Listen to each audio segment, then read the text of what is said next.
वहीं सीएम केजरीवाल के साथ हुई बैठक में मंत्री आतिशी और सौरभ भारद्वाज भी शामिल हुए। दोनों नेताओं ने कहा कि आम आदमी पार्टी को तोड़ने में बीजेपी पूरी तरह से फेल हुई है। सीएम केजरीवाल की रिहाई के बाद हम इस तानाशाही को हराएंगे। और अब मुख्यमंत्री अरविंद केजरीवाल प्रेस कॉन्फ्रेंस कर रहे हैं, सुनाते हैं आपको। चुनाव तो शुरू हो चुके हैं, बहुत लेट है, हम मानते हैं, लेकिन मेरी गिरफ्तारी की वजह से इसमें थोड़ी सी देरी हुई है। अभी भी कई चरण चुनावों के बाकी हैं। वैसे तो ये गारंटियां केजरीवाल की गारंटी के नाम से जारी की जा रही हैं। मैंने अपने इंडिया गठबंधन के दूसरे साथियों से इसके बारे में अभी चर्चा नहीं की है, लेकिन जिस किस्म की गारंटी है, मेरा विश्वास है कि इंडिया गठबंधन के किसी भी सदस्य को इसके बारे में परेशानी नहीं होगी। लेकिन ये केजरीवाल की गारंटी है, तो मैं इसकी गारंटी लेता हूं कि मैं अब इंडिया गठबंधन की सरकार बनने के बाद इन सब गारंटियों को मैं अपने सभी साथियों से पूरी करवाऊंगा। ये जो गारंटी हैं 10, ये एक तरह से नए भारत का विजन है।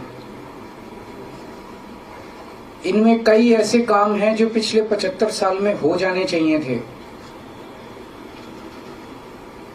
जो भी कारण रहे नहीं हो पाए। इनमें कई ऐसे काम हैं जिनके बिना कोई भी राष्ट्र शक्तिशाली नहीं बन सकता। मूलभूत काम है, किसी भी राष्ट्र की फाउंडेशन का काम है, नींव रखने का काम है। उसके बिना राष्ट्र आगे नहीं बढ़ सकता। उन कामों को युद्ध स्तर के ऊपर अगले 5 साल के अंदर पूरा किया जाएगा। इसमें वो गारंटियां हैं जो इस देश के लोगों को महंगाई और रोजगार से छुटकारा दिलाएंगे, उनसे उन लोगों को रिलीफ दिलवाएंगे। आजकल देश में मोदी की गारंटी की भी चर्चा चल रही है। मोदी जी की पुरानी गारंटियों के बारे में मैं थोड़ा सा नजर डालना चाहूंगा। जनता तय कर लेगी कि मोदी की गारंटी पे विश्वास करना है कि केजरीवाल की गारंटी पे विश्वास करना है। मोदी जी ने गारंटी दी थी 15 लाख रुपए हर एक के अकाउंट में जमा कराएंगे, वो उन्होंने नहीं कराए। मोदी जी ने गारंटी दी थी हर साल 2 करोड़ रोजगार तैयार किए जाएंगे, वो उन्होंने नहीं किए। मोदी जी ने गारंटी दी थी स्वामीनाथन रिपोर्ट लागू करके उसके हिसाब से किसानों को फसलों के दाम दिए जाएंगे, उन्होंने प्रधानमंत्री बनने के बाद इसको खारिज कर दिया कि मैं नहीं करूंगा। मोदी जी ने गारंटी दी थी कि 2022 तक किसानों की इनकम डबल हो जाएगी, वो नहीं की उन्होंने। मोदी जी ने गारंटी दी थी कि 2022 तक इस देश के हर घर के अंदर 24 घंटे बिजली का इंतजाम किया जाएगा। आज भी देश के कोने कोने तो छोड़िए, देश के कई शहरों के अंदर बिजली के लाले पड़े हुए हैं, बिजली के बड़े बड़े लंबे लंबे पावर कट लगते हैं। मोदी जी ने गारंटी दी थी कि 15 अगस्त 2022 तक साबरमती और बॉम्बे के बीच में बुलेट ट्रेन चालू की जाएगी। अभी तक बुलेट ट्रेन का दूर दूर तक कोई नामो निशान नहीं है। मोदी जी ने गारंटी दी थी 100 स्मार्ट सिटीज बनाई जाएंगी। अब तो शायद ये प्रोजेक्ट ही खत्म हो गया, कोई स्मार्ट सिटीज। इस तरह की ढेरों गारंटी दी थी जो कि कोई गारंटी पूरी नहीं हुई। इसके पहले जब जब चुनाव आए, केजरीवाल ने गारंटी दी थी दिल्ली में और पंजाब में बिजली मुफ्त करेंगे, हमने बिजली मुफ्त कर दी। हमने गारंटी दी थी बिजली 24 घंटे करेंगे, हमने बिजली 24 घंटे कर दी।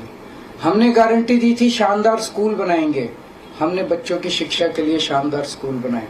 हमने गारंटी दी थी मोहल्ला क्लिनिक बनाएंगे, हमने जितनी गारंटी दी थी सारी गारंटी पूरी की। तो एक तरफ है मोदी की गारंटी, एक तरफ है केजरीवाल की गारंटी। मोदी की गारंटी का हम देख चुके हैं कि मोदी की गारंटी यकीन करने का लायक नहीं है। और अब तो अगली साल चूंकि मोदी जी रिटायर होंगे, तो उनकी रिटायरमेंट के बाद मोदी की गारंटी कौन पूरी करेगा, इसका भी कोई वो नहीं है। और केजरीवाल की गारंटी, केजरीवाल यही है, कहीं नहीं जा रहा, तो केजरीवाल की गारंटी पूरी करने की गारंटी केजरीवाल लेता है। 10 गारंटी क्या है मैं एक एक करके बताता हूं। सबसे पहली गारंटी है, देश के अंदर 24 घंटे बिजली का इंतजाम करेंगे। कैसे करेंगे? हमारे देश में 3 लाख मेगावाट बिजली प्रोड्यूस करने की क्षमता है, कैपेसिटी है। देश की पीक डिमांड, गर्मियों के अंदर पीक डिमांड देश की सबसे ज्यादा डिमांड होती है 2 लाख मेगावाट। तो आज हमारा देश जितनी बिजली पैदा कर रहा है, पैदा कर सकता है, जितनी डिमांड है उससे कहीं ज्यादा बिजली पैदा करने की हमारी क्षमता है। लेकिन मेरे घर के अंदर फिर भी पावर कट लग रहे हैं। क्यों? मैनेजमेंट खराब है। दिल्ली में भी यही हाल था, पंजाब में भी यही हाल था। बिजली तो थी लेकिन मैनेजमेंट खराब था। हमने मैनेजमेंट ठीक करके दिल्ली में भी 24 घंटे बिजली का इंतजाम किया, पंजाब में भी किया, देश में भी करके दिखा सकते हैं क्योंकि हमें एक्सपीरियंस है। देश के गरीब लोगों को बिजली मुफ्त दी जाएगी। दिल्ली में करके दिखाई, पंजाब में करके दिखाई, पूरे देश के अंदर फ्री कर सकते हैं। 1.25 लाख करोड़ रुपए का खर्चा आएगा। एक एक कैलकुलेशन करके लाया हूं मैं हवा में गारंटी नहीं देता। केजरीवाल की गारंटी एक ब्रांड है मार्केट के अंदर। अगर हम कुछ बोलते हैं तो वो पूरी करते हैं। तो 1.25 लाख करोड़ रुपए का खर्चा आएगा। 1.25 लाख करोड़ रुपए हम इंतजाम करेंगे। 1.25 लाख, उसके अंदर पूरे देश के गरीबों को 200 यूनिट बिजली मुफ्त मिल सकती है। आज भी हमारे देश के गरीब लोगों को ये बिजली की पहली गारंटी थी। दूसरी गारंटी है शिक्षा की। कोई भी देश तब तक तरक्की नहीं कर सकता जब तक उसके हर बच्चे को अच्छी शिक्षा का इंतजाम ना कर दिया जाए। अगर किसी देश के अंदर ढेरों लोग अनपढ़ हैं, अगर किसी देश के अंदर कई बच्चों को बिलो स्टैंडर्ड, सब क्वालिटी, गंदी बेकार शिक्षा मिलती है, वो देश कभी आगे नहीं बढ़ सकता। आज हमारे देश के अंदर सरकारी स्कूलों का बुरा हाल है। 10 लाख सरकारी स्कूलों के अंदर 18 करोड़ बच्चे पढ़ते हैं जिनका कोई भविष्य नहीं है। दिल्ली के अंदर हमने करके दिखाया, पंजाब के अंदर करके दिखाया। देश के सारे सरकारी स्कूलों को शानदार बनाएंगे, अच्छे बनाएंगे, प्राइवेट स्कूलों से भी बेहतर बनाएंगे। और इस देश के अंदर पैदा होने वाले हर बच्चे के लिए, चाहे वो अमीर का बच्चा हो चाहे गरीब का बच्चा हो, अच्छी, शानदार और फ्री शिक्षा का इंतजाम किया जाएगा। अगर आप अमीर हैं, अपने बच्चे को प्राइवेट में भेजना चाहते हैं, भेजिए। लेकिन आप अगर सरकारी स्कूल में अपने बच्चे को भेजते हैं तो प्राइवेट स्कूल से किसी 1% भी कम नहीं होगी उस शिक्षा की क्वालिटी। ऐसी शिक्षा का इंतजाम गांव-गांव के कोने-कोने, देश के कोने-कोने में अच्छी शिक्षा का इंतजाम करेंगे। दिल्ली में किया, पंजाब में किया, हमें करना आता है, हमारी नीयत है। ये काम आजादी के वक्त हो जाना चाहिए था लेकिन नहीं हुआ। देर आए दुरुस्त है। आजादी के 75 साल बाद भी हो गया तो बहुत अच्छी बात है। इस काम को करने के लिए 5 लाख करोड़ रुपए लगेंगे। 2.5 लाख करोड़ रुपए केंद्र सरकार देगी, 2.5 लाख करोड़ रुपए राज्य सरकार देगी। हर साल 5 साल में हर साल 50,000 करोड़ रुपए का खर्चा आएगा केंद्र सरकार को।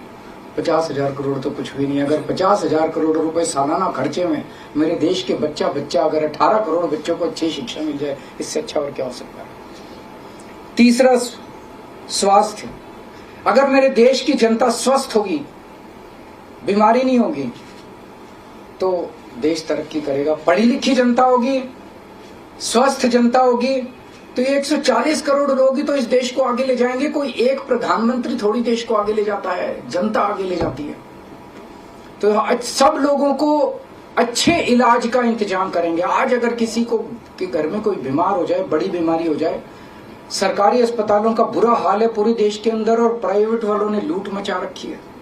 पूरे देश में कोने कोने में, हर गांव में, हर मोहल्ले में मोहल्ला क्लिनिक खोला जाएगा। शानदार डिस्ट्रिक्ट हॉस्पिटल जितने हैं उनको मल्टी स्पेशलिटी बना के उनको शानदार प्राइवेट हॉस्पिटल्स की तर्ज पे बनाया जाएगा। और इस देश में पैदा होने वाले हर व्यक्ति का पूरा इलाज मुफ्त होगा। इंश्योरेंस के आधार पे नहीं होगा। ये बहुत बड़ा स्कैम है। जितनी सरकारी, राज्य सरकारें, केंद्र सरकार इंश्योरेंस आधारित जो स्कीम बनाती हैं, ये सब बहुत स्कैम है इंश्योरेंस कंपनीज के साथ। हम इंफ्रास्ट्रक्चर क्रिएट करेंगे, कोने कोने के अंदर, गांव गांव के अंदर इंफ्रास्ट्रक्चर क्रिएट करेंगे, हेल्थ इंफ्रास्ट्रक्चर क्रिएट करेंगे, अस्पताल बनाएंगे, मोहल्ला क्लिनिक बनाएंगे, ताकि लोग वहां जाके अपना इलाज करा सकें। और सबका इलाज मुफ्त होगा, चाहे अमीर हो चाहे गरीब हो। इसके लिए भी 5 लाख करोड़ रुपए का खर्चा आएगा। 2.5 लाख करोड़ राज्य सरकार देगी, 2.5 लाख करोड़ केंद्र सरकार देगी। 5 साल के अंदर 5 लाख करोड़ रुपए, हर साल 50-50 हजार करोड़ का खर्चा आएगा। राष्ट्र सर्वोपरि, हमारी चौथी गारंटी। चीन ने हमारे देश की जमीन पे कब्जा कर लिया। हमारी केंद्र सरकार से जब भी पूछा जाए, वो कहते हैं कोई नहीं आया, कुछ नहीं हुआ। सब जानते हैं, पूरी दुनिया जानती है, सैटेलाइट का जमाना है, सबके पास तस्वीरें हैं कि किस तरह से चीन ने हमारी सरजमी के ऊपर घुस के और उसके हमारी जमीन के ऊपर कब्जा कर लिया। जुठलाने से समस्या का समाधान नहीं होगा, लोगों से छुपाने से समस्या का समाधान नहीं होगा। हमारे देश की सेना के अंदर बहुत ताकत है। हमारे देश की सेना को एक बार इजाजत तो दीजिए, उसको स्वतंत्रता तो दीजिए काम करने की। वो देखिए आपको जीत के लाती है। तो हमारे देश की जितनी जमीन पे चाइना ने कब्जा किया हुआ है, उस जमीन को चाइना के कब्जे से छुड़वाएंगे। इसके लिए एक तरफ डिप्लोमेटिक लेवल पे एफर्ट्स किए जाएंगे और सेना को पूरी स्वतंत्रता दी जाएगी कि वो इसके बारे में जो कदम उठाना चाहे कदम उठा सकती है। सेना को आज जो रोका जा रहा है वो रोका नहीं जाएगा। आज हमारी ये अग्निवीर योजना जो है कि हमारे युवाओं को फौज में भर्ती करके 4 साल के बाद निकाल दिया जाता है। लोगों की एक ओनरशिप नहीं बनती। 4 साल के बाद अगर आप निकाल देंगे तो एक तरह से हम सेना को सबसे कटिंग एज लेवल के ऊपर हम कमजोर कर रहे हैं। ये अग्निवीर योजना सेना के लिए भी बहुत हानिकारक है और जो बच्चे युवा हमारे अग्निवीर बन के जा रहे हैं वो लोग भी बहुत त्रस्त हैं।